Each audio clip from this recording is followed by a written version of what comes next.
Welcome to Israel Now News. I'm Yochanan Elrom. And I'm Erin Viner. In our top story, the investigation has intensified into the cause of the vast series of fires that raged across the Jewish state for 7 days. At least 32,000 acres of land were burned in the inferno. Police believe that a third of the more than 100 separate blazes were set deliberately. Prime Minister Benjamin Netanyahu made it clear that anyone who tries to burn the state of Israel is considered a terrorist and will be dealt with accordingly. The Israeli Army, police, and Shin Bet Security Service have all been cooperating in joint operations to capture the arsonist. 37 Arabs have been arrested on suspicion of setting the fires or inciting others to do so.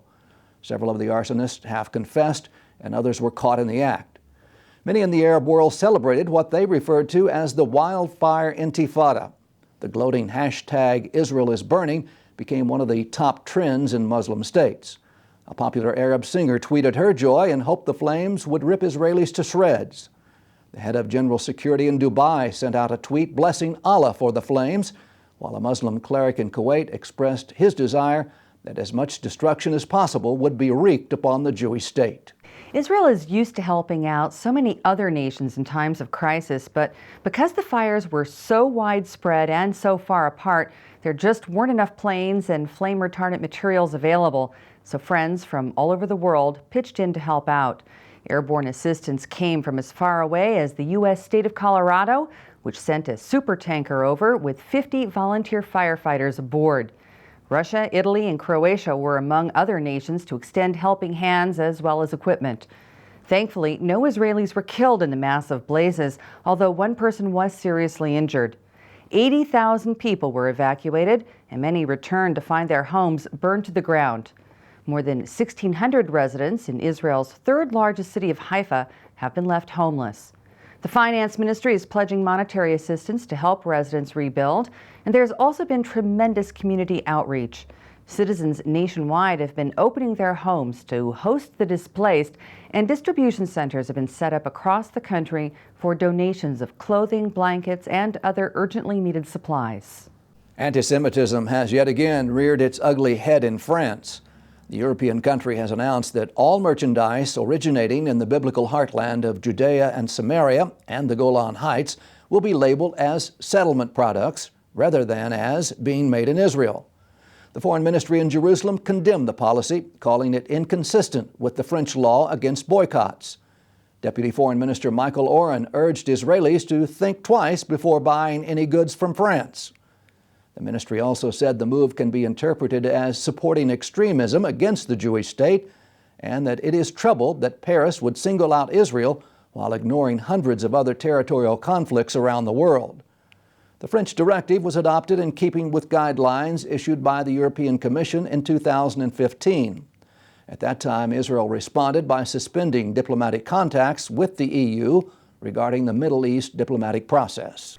Israeli Prime Minister Netanyahu is reiterating that no Islamic extremist groups will be permitted to open new fronts on the borders of the Jewish nation.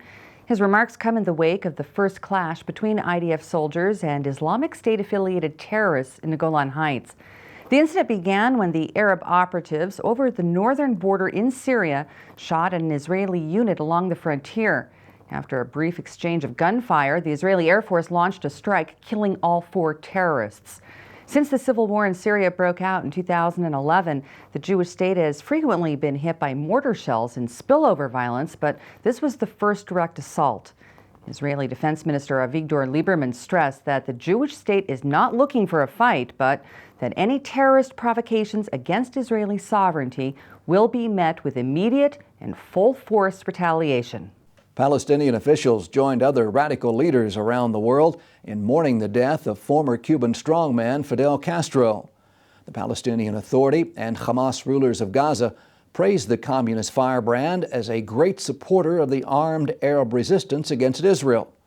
Under Castro's regime, Havana severed diplomatic relations with Jerusalem because of its close alliance with his enemy, Washington, as well as in a bid to win favor from Arab countries. The revolutionary president and Caribbean dictator forged significant economic, diplomatic, and military ties to the PLO terror group. He even awarded PLO boss Yasser Arafat Cuba's highest decoration, the Bay of Pigs Medal, in recognition of Arafat's struggle against imperialism. Castro also made a well-known speech at the United Nations in 1979 in which he condemned Israel and accused the Jewish state of committing genocide against the Palestinians. He's notorious for providing military support for Arafat's Fatah movement in the early 1980s, as well as training for Palestinian terrorists during the First Intifada in 1987. An Israeli team of archaeologists and high school students just discovered a very rare 3,800-year-old statuette affixed alongside a pottery jug. The 7-inch long sculpture appears to be of a person sitting deep in thought. The Middle Bronze Age artifact was found during an excavation in a suburb of Tel Aviv. The head of the Israel Antiquities Authority says that this jug is unmatched and that no other vessel of its type is known to exist. It was unearthed along with several metal daggers, arrowheads, and an axe head, along with bones of a sheep and a donkey. Archaeologists believe that the collection is ceremonial and was meant as a burial offering for the prominent member of an ancient community. The last fatal collision between civilian and military planes in the United States was in July of 2015. 2 people died when an F-16 pilot was unable to see a Cessna aircraft until it was too late. Now accidents like this can be relegated to the past thanks to unprecedented new technology from Israel Aerospace Industries. Its CWS collision warning system has just been rolled out and is the first design anywhere capable of integrating the flight paths of private and commercial aircraft with the military's.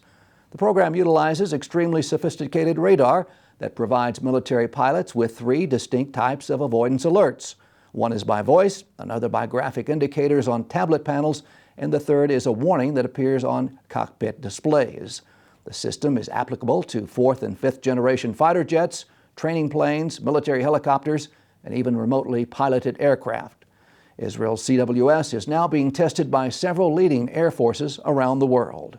Ethiopian Jews in Israel just observed their traditional rite of Sigd, which is officially recognized as a national holiday. In Hebrew, the word means bowing down, as in prayer. The annual observance is reminiscent of the biblical treaty Ezra and Nehemiah made for the people of Israel upon their return from the Babylonian exile in the 5th century BCE. In the past, the day was marked with communal pleas of being deemed worthy of return to Zion. But now, since the majority of Ethiopian Jews have immigrated to the Jewish state, it's commemorated with a pilgrimage to the holy city of Jerusalem. Clerics read portions of the Bible to those gathered as the community rejoices in the renewal of the alliance between the people, God, and His Torah.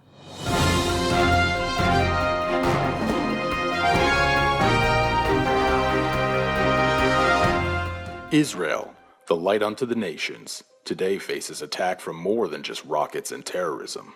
Calls to boycott, sanction, and divest from Israel, known as BDS, are a form of economic warfare that you can help to prevent.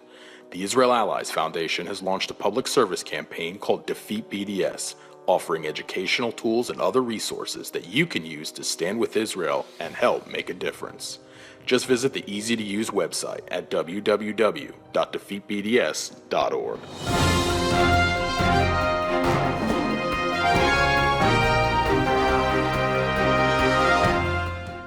That concludes the news portion of our show. Stay tuned for Ask the Source with Josh Reinstein.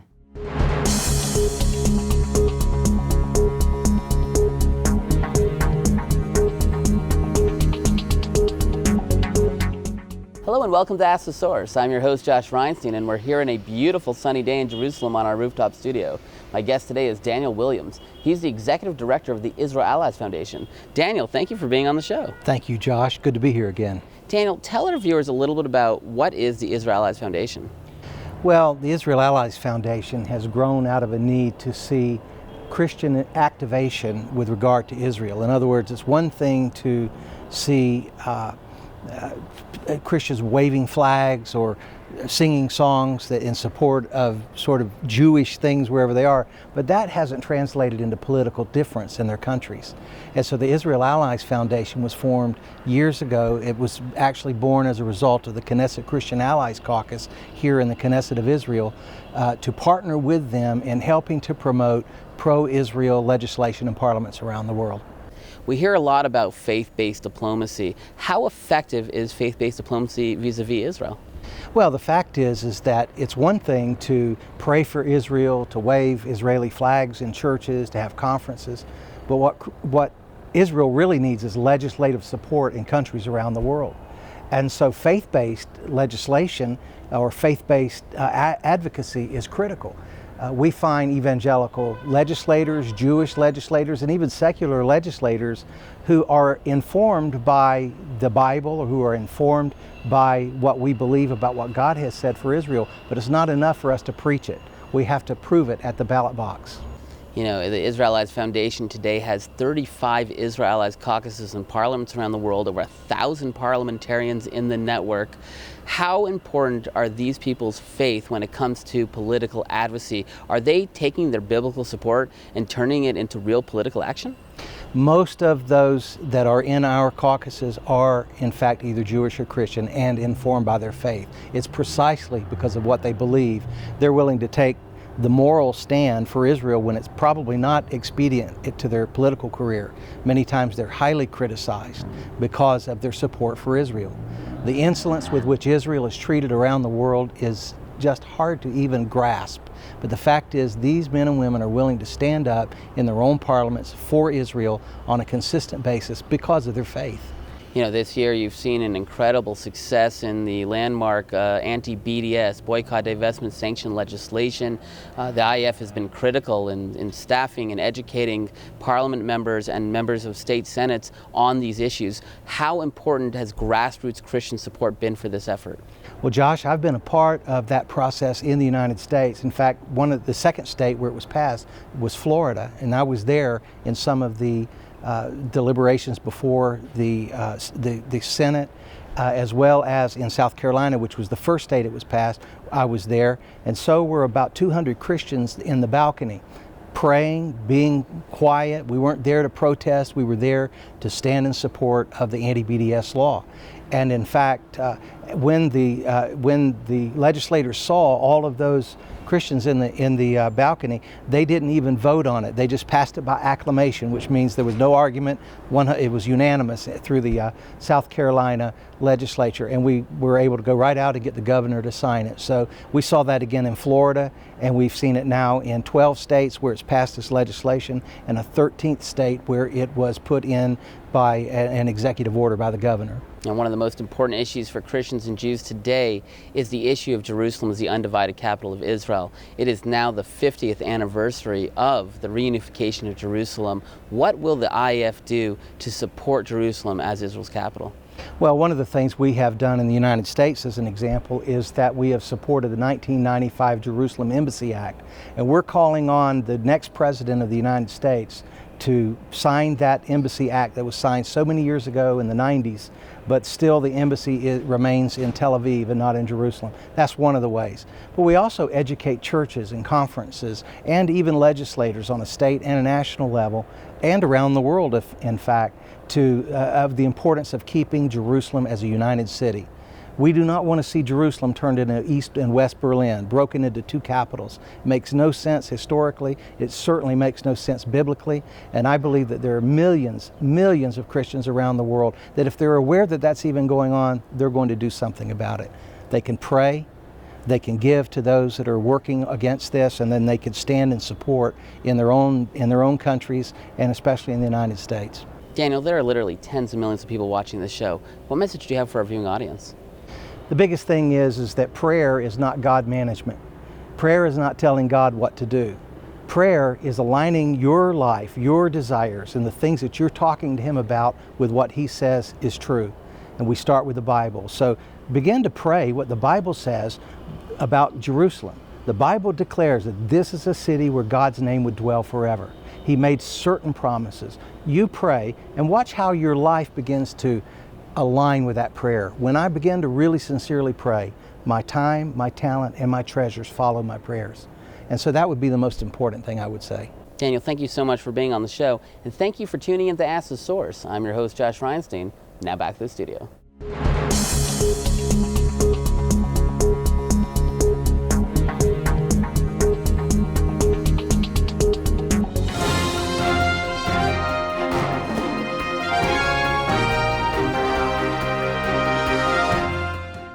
Up next, the Return to Zion with Karen Hayesod.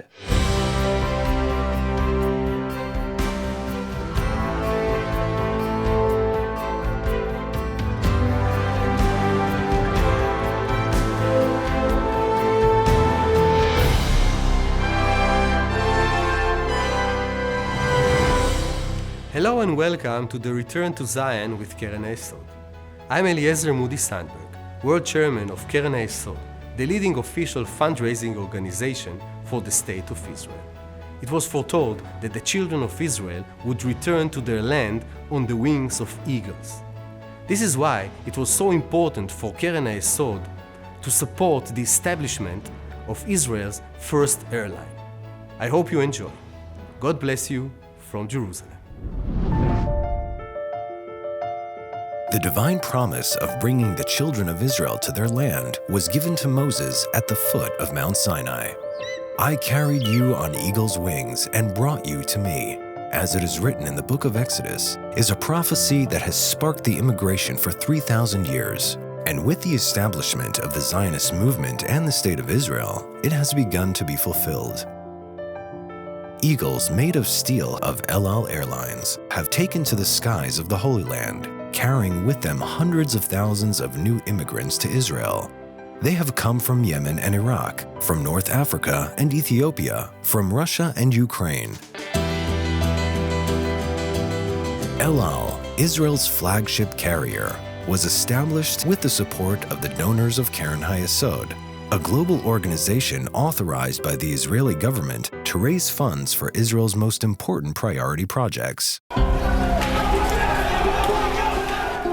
Most urgent is the task of bringing Jews to Israel from countries of distress where they face danger.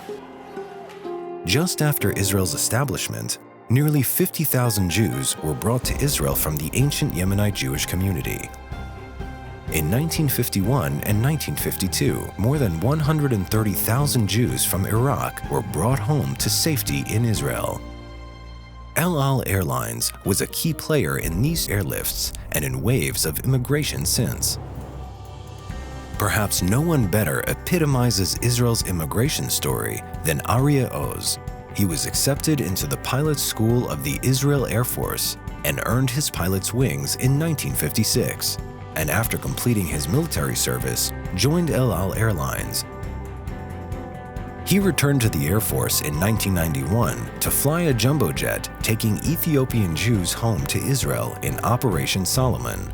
We were about to evacuate 14,500 Ethiopian Jews from Addis Ababa to Tel Aviv. I flew a 747. We had 760 seats, and I sat on the floor between the seats. We had 1,087 souls on board. I said it's our obligation as the Jewish people to bring everybody to Israel. I felt so happy, that I took part in an operation like this. When we descended and came over Jerusalem, there was not one person in the cockpit who had no tears in his eyes. For nearly 100 years, Karen Hayesod's vision has turned the dream of the return of the Jewish people to Israel into reality and remains at the center of efforts to sustain and develop a flourishing Jewish homeland in fulfillment of biblical prophecy. Every time that when I made my walk around in order to see that the aircraft is serviceable, I always looked up and saw the Star of David and said to myself, gee, I'm flying El Al. This is El Al. This is Israel. This is the Jewish people.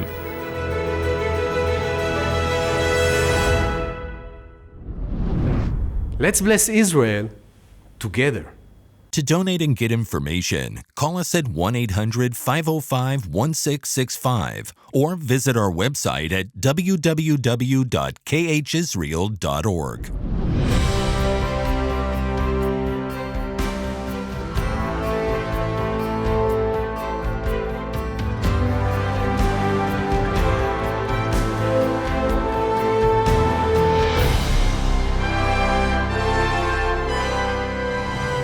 Imagine a regime which denies the Holocaust. It not only denies the Holocaust, but actually holds an international contest every year of cartoons that deny the Holocaust.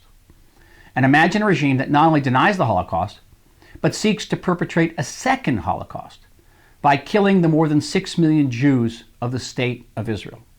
And imagine a regime that not only brags about its desire to kill all Israeli Jews, a genocidal goal, but actually acts on that goal by becoming the world's largest state sponsor of terror, killing not only Israeli Jews, but Jews around the world. And imagine a regime that aspires not only to destroy the state of Israel, but to undermine and eradicate pro-Western governments throughout the Middle East, a regime that is sending terrorists into South America, a regime which, when I was Israel's ambassador in the United States, in Washington, plotted to blow up a popular restaurant in the downtown capital of the United States of America. Imagine all of that and a regime which systematically lied to the world about its nuclear program, about its attempts to create nuclear weapons. Imagine that regime that oppresses its own people, that has been complicit in the murder of tens of thousands, if not hundreds of thousands, of innocent civilians in Syria, which is now sponsoring a revolt in Yemen, which is sending militias into Iraq, which supports terrorist groups such as Hezbollah and Hamas. Put all that together. Imagine a regime like that, and you have Iran. That is the Iranian regime, and it is the greatest single threat facing Israel, this region, and perhaps even the world today. Lift up your eyes and look around. All your children gather and come to you. Biblical prophecy is unfolding right before your very eyes. The people of Israel are returning to the Promised Land after 2,000 years of exile. But millions of Jews are still waiting to come home. Violent anti-Semitism threatens many of the Jews. We must rescue them before our window of opportunity slams shut. Bless Israel by supporting Keren Hayesod UIA, the official fundraising arm of the Jewish state. Together, we can help fulfill the prophecies of the Bible. Let us bless Israel together. To donate and get information, visit our website kh-uia.org.il.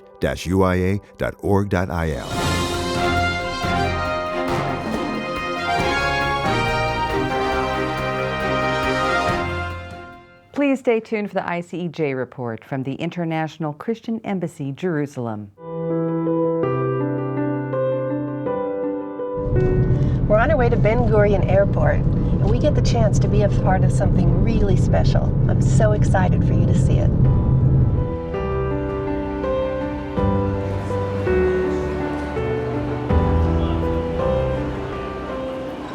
After years of waiting and praying, Ethiopian family members anticipate the arrival of their loved ones. Brothers, sisters, sons, daughters. Today, they come home to Israel. אחות שלי, קבל אחות שלי. 5 שנים לא ראיתי כלום. אז איך ההרגשה היום? וואו. חיוך גדול. היה כיף. היה כיף היום, באמת. ולמי את מחכה פה בשדה תעופה? אחותי. אחותך? כן. וואו. אחותי, כן. אז 8 שנים את לא ראית את אחותך? לא. אני לא יכולתי ללכת אליה, וגם היא לא יכולה לבוא אליי, זה קשה. אז היום היא תהיה לידך כבר. כן, תודה לאל. סוף סוף.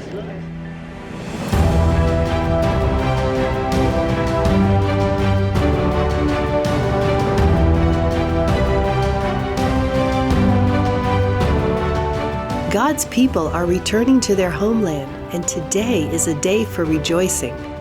However, for some, this aliyah comes at a high price. 18 ዓመት እንግዲህ ጥሩ ነው። በጣም ደስ ይላል። በጣም እናት አባቴ ጋር መገናኘቴ እህቶቼ ቢያልቁብኝም እኔን ለማሳከም መጣ እህቴ እዛው ሙታኔን አሳክማ ስትመለስ ሙታኔ የመጣችው እንደገና አንዲቱም ተኔ ጋር ብቻዋን ተቋርጣ ቀርታ ነበረ። በማልቀስ እናት አባቷን በመሳሳት በልቅሶ አልቅሳ እዛው ሞተችብኝ። ቀብሬን የመጣሁት ብቻዬን። አሁንም ደግሞ ልጄ ተለይታ ቀርታብኛለች። ብቻዋን ነው የቀረችብኝ። አባቷ ግድምም የእናቷ ግድምም ተዚህ ነው ሙለው። እንግዲህ ደስ ይለኛል። በግማሽ ጎኔም ደግሞ አዝኗል ልጄ በመቅረቷ። ግማሹም ደስ ብሎኛል። ከስንት ዓመት አንስቼ ያለቀስኩበት እናት አባቶችን በማየቴ በጣም ደስ ነው የሚለኝ። ልጄ በመቅረቷ ግን በጣም አዝኛለሁ። አንጀት ያዝኗል።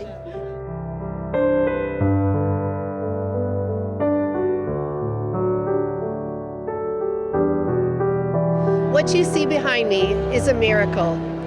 Today, Ethiopian families are being reunited after many years. And this is made possible because of our Christian friends from around the world. If you want to be a part of helping more Ethiopian Jewish people come home to Israel, go to icej.org/aliyah.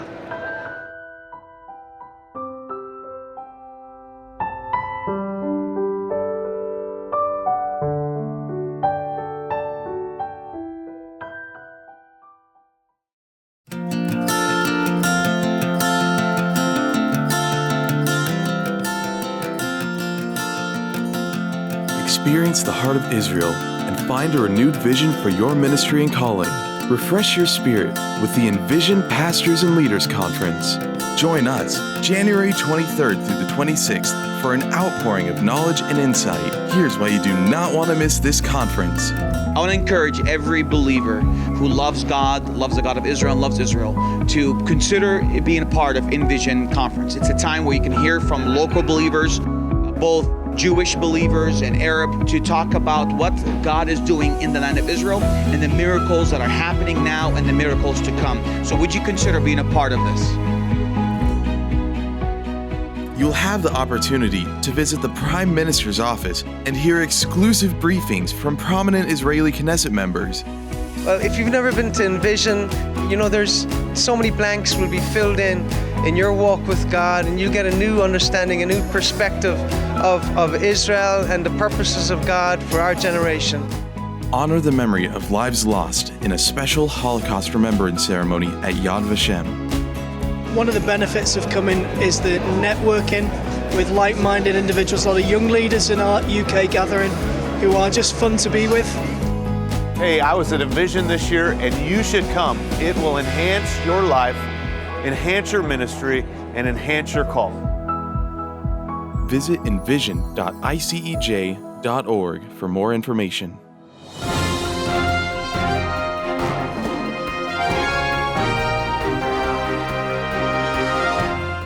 That's all for this edition of Israel Now News. I'm Yochanan El-Rom. And I'm Erin Viner, reporting from our studio in Jerusalem.